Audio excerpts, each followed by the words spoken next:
Bonjour. Cette séance, je vais la consacrer aux événements historiques qui ont marqué le XVIIe et le XVIIIe siècle, pour pouvoir aborder dans des séances prochaines, d'un côté, la littérature et l'art du XVIIe siècle.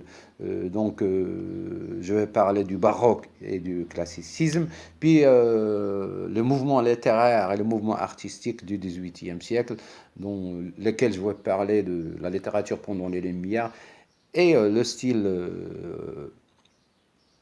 rococo et le style néoclassique, deux styles qui ont marqué le XVIIIe siècle. Mais pour le moment, on va s'intéresser juste aux grands événements historiques qui ont marqué le XVIIe et le XVIIIe siècle. Donc, le XVIIe siècle commence par l'assassinat de Henri IV en 1610 par vengeance.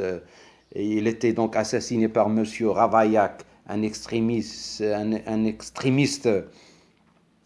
qui a assassiné le roi par vengeance parce que le roi a signé en 1598 l'édit de Nantes qui donne le droit aux protestants de pratiquer leur religion.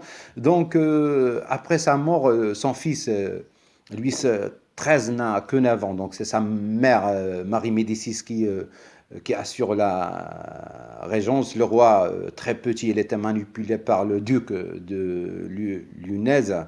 Donc, sa mère, Marie Médicis, était emprisonnée. Et c'est par l'intervention du cardinal Richelieu que ce conflit s'atténue et par suite il devient le principal conseiller du roi Louis XIII. Donc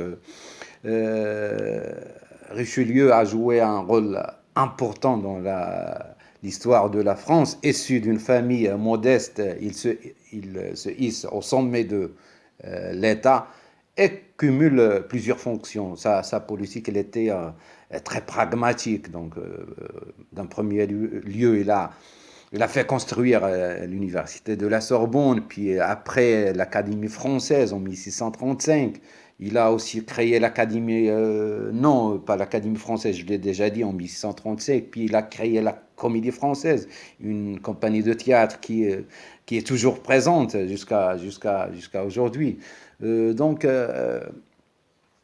dans ce règne de Louis XIII de 1617 jusqu'à 1643, le roi était aidé par Richelieu. Et le pouvoir du roi, il était consolidé. Donc l'État, c'est moi. Il le disait toujours, l'État, c'est moi. Donc c'était un monarque, un roi divin. Donc il était aidé par Richelieu, qui a créé le mécénat. Le mécénat, c'est-à-dire qui prend qui prend en charge les écrivains et les dramaturges de l'époque pour pouvoir, pouvoir voir en général ce qu'ils font, ce qu'ils écrivent. Donc, comme j'ai dit, pour voir et pour contrôler, hein, normalement c'est pour contrôler leur production littéraire, donc, et pour orienter leurs écrits vers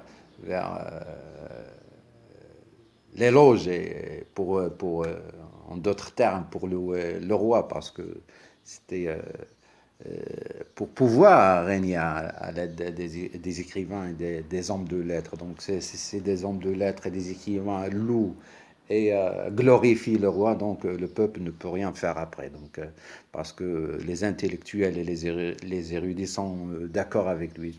Donc le règne Louis, euh, de Louis XIII date de 1617 jusqu'à 1643. Après sa mort, son fils Louis XIV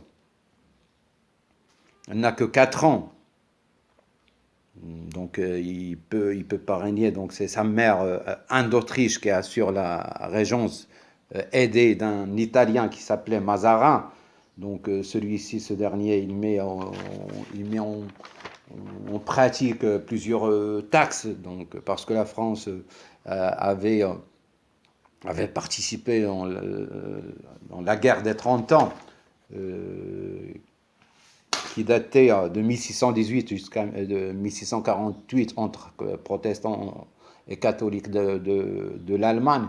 Donc, il y a une guerre entre la France et l'Espagne dans ce sens. Et cette guerre n'a cessé que jusqu'à 1658. Donc, Mazarin a essayé donc à augmenter les impôts pour pouvoir pour pouvoir payer les charges coûteuses de la guerre. Donc, ce qui n'est pas plu au peuple français, les bourgeois, les nobles et le peuple. Donc, ce qui a provoqué ce qu'on appelle la journée des barricades, ce qu'on appelle en d'autres termes les frondeurs, la fronde, qui date de 1648 jusqu'à 1652. Donc, ces frondeurs, ils ont mis en cause le pouvoir royal parce qu'ils n'étaient pas d'accord avec cette, cette augmentation des impôts, ce qui a poussé la cour royale à laisser Paris et se réfugier à Saint-Germain-en-Laye. Donc, et cette époque, il a marqué Louis XIV, qui était jeune. Et vers 1652, ces frondeurs sont devenus un peu impopulaires. Donc, le roi a pu regagner Paris et s'installe à Versailles. Donc, comme j'ai dit, cette période a beaucoup marqué Louis XIV. Après la mort de Mazarin en 1661, Louis XIV exerce le pouvoir seul, mais bien sûr, il était entouré de quelques conseillers compétents, comme M. Colbert, comme Louvois, comme Vauban. Mais Louis XIV était orgueilleux, donc il a engagé la France dans de nombreuses guerres avec des voisines, donc ce qui va après réunir toute l'Europe contre lui. Il y a premièrement la première guerre entre 1672 et 1678 contre la Hollande, la deuxième contre la guerre s'appelait la guerre de Ligue d'Augsbourg. Il date de 1688 jusqu'à 1797. Puis la troisième guerre, la dernière guerre de Louis XIV, de 1701 jusqu'à 1714, c'est la guerre de succession de l'Espagne, où Louis XIV installe son petit-fils Philippe V sur le trône de l'Espagne. Donc, comme j'ai dit, toute l'Europe s'unit contre Louis XIV, donc il était obligé de céder les territoires que la France a conquis, à part Strasbourg. Donc, pendant le règne de Louis XIV, la France a beaucoup évolué, a beaucoup progressé, le pouvoir se centralise, le roi affirme son autorité sur le royaume, l'usage de la langue française se généralise, l'administration se développe, les impôts aussi. Donc le roi détient tous les pouvoirs et devient un roi à droit divin, une monarchie, on est en pleine monarchie absolue. Donc, le roi, comme j'ai dit, il s'installe à Versailles, entouré de nobles et de grands écrivains, dramaturges, artistes, comme Molière, qui sont là pour divertir la cour. Donc, cette mécénat qui a créé Richelieu au début du XVIIe siècle se consolide et se fortifier, et s'installe et se fortifier. Pourquoi il se fortifie dans le même projet, dans le même sens? C'est pour contrôler les productions littéraires et pour louer le roi. Mais à la fin du XVIIe siècle, deux événements marquants qui ont changé l'histoire de la France après le premier événement, c'est la révocation de l'édit de Nantes, 1685. Donc, les protestants n'ont plus le droit de de faire leurs pratiques religieuses. Donc ils étaient obligés d'émigrer en Angleterre, ce qui va avoir une grande conséquence sur l'économie française. D'autre part, il y a ce qu'on appelle la querelle des anciens et des modernes, avec les deux chefs de file, Boileau et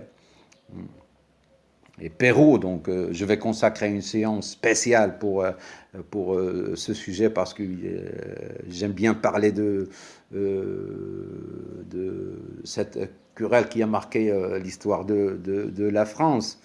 Euh, donc, euh, donc, comme j'ai dit, donc, ces deux événements ont marqué l'histoire de France et ont une répercussion sur l'histoire, sur le commencement du XVIIIe siècle, euh, parce qu'en fait, vers 1715, euh, le, le roi Soleil, Louis XIV, euh, on est vers la fin de son règne, vers 1715, donc son règne a duré de 1643 jusqu'à 1715, donc une longue période. Donc tous ses fils et ses petits-fils sont morts. Donc la France, à cause, comme j'ai dit tout à l'heure, des guerres coûteuses, était en plein détresse. Il y a la famine, il y a la misère en France dans cette période-là, dans ce début du XVIIIe siècle. Donc après la mort de Louis XIV, le roi Soleil, son arrière-petit-fils Louis XV devient roi à l'âge de 5 ans. Mais comme il n'était pas majeur, donc c'est le neveu du roi Philippe Orléans qui prend la régence. Et donc, ce Philippe d'Orléans, il a changé, il a adopté une autre politique différente de celle de roi Soleil. Donc, il oppose sa politique est tout à fait contraire à celle du roi. Donc, les parlements, la Régence, trouvent leur pouvoir et des alliances sont signées avec la Hollande, l'Angleterre, l'Autriche. Donc, c'est une époque marquée par, d'un côté, par une crise financière et politique, mais aussi par une aspiration au plaisir et au luxe et au libertinage. Donc, avec ce libertinage, avec cette impiété, on commence à s'interroger sur les valeurs issues de la tradition. Donc, la régence de Philippe Orléans de 1715 prend fin vers 1723 parce que le roi Louis XV a déjà 13 ans, donc il est majeur, donc il va régner et son règne durera jusqu'à 1774. Pendant cette période, il y a un enrichissement de la France, le roi met des réformes. Bien sûr, elle était influencée par Pompadour, mais cette prospérité, il va s'accompagner de troubles politiques, surtout la défaite, des défaites en guerre, surtout celle de 7 ans, la guerre de 7 ans entre 1756 et 1763 contre l'Angleterre et la Purse pendant laquelle la France a perdu le Canada et la Louisiane. Donc on est en pleine présence d'un climat d'instabilité. Donc vers 1774, la France est en un climat entre un climat d'instabilité, une crise économique, financière, politique. Après, c'est Louis XVI qui prend le pouvoir. Normalement, Louis XVI, c'est le petit-fils de Louis XV. Donc, il succède après avoir épousé Marie-Thérèse d'Autriche, mais sa faiblesse comme roi, d'un part, les crises laissées par son grand-père ou par Louis XV, Louis XV. Donc, cette crise financière, économique et sociale a causé Donc, comme j'ai dit, elle a causé ces crises, ces quatre crises financières, économiques, sociales et politiques, hein, un climat d'instabilité. Hein. Ça, d'un côté, et d'autre côté, tout ce siècle, donc je ne vais pas parler de ça, mais juste pour, à titre d'indication, donc pendant ce siècle, il y a un nouveau courant artistique de lumière qui met en cause toutes les structures traditionnelles de la monarchie, de la religion. Il y a une famille de penseurs qui développent un esprit critique et affichent leur foi dans la science et la raison. Ils s'opposent à l'injustice, à l'intolérance, d'une part, l'injustice et l'intolérance de l'Église, et ils n'étaient pas d'accord avec ce pouvoir monarchique absolu, avec ces idées, avec ces sentiers battus qui n'ont pas changé depuis des siècles et des siècles. Donc, ce qui va donner naissance à un changement total dans l'histoire de la France. Et on est en plein Révolution française de 1789. Donc ça, c'est l'objet d'un autre cours que vous aurez la chance de voir sur ma chaîne YouTube. Il suffit de s'abonner sur la chaîne et vous allez directement sur ce cours. Donc, comme j'ai dit au début, donc, les deux prochaines séances vont être consacrées d'une part la littérature et l'art pendant le XVIIe siècle, puis une deuxième séance ou deux séances qui vont être consacrées au mouvement littéraire pendant les Lumières, puis le style rococo et le style néoclassique, deux styles qui ont marqué le XVIIIe siècle. Merci pour votre attention. Merci beaucoup et n'oubliez pas de s'abonner à la chaîne. Merci, merci.